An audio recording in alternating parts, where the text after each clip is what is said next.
How to add photo in home screen on iPhone. Hey everyone, welcome back. In this video I will show you how can you add photo on your home screen of your iPhone. So let's get started. First, as you have to open settings on your iPhone. After you open settings, you'll have to scroll down and tap on the option wallpaper. From wallpaper section, choose your wallpaper style. From there, you'll have to just tap on the customize option just up the option of your home screen.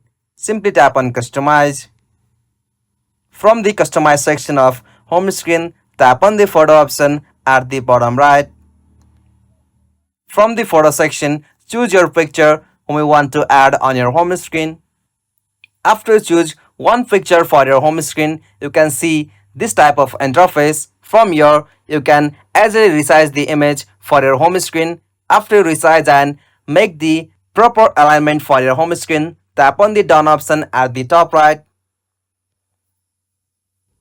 After you add photo on that, tap on done at the top right. Alright, as you can see, I have successfully customized my home screen with the picture I have added. So this is the process. If you found this video helpful, please don't forget to give a like and subscribe to our YouTube channel for more quick and short tutorial like this. Thanks for watching. Have a nice day.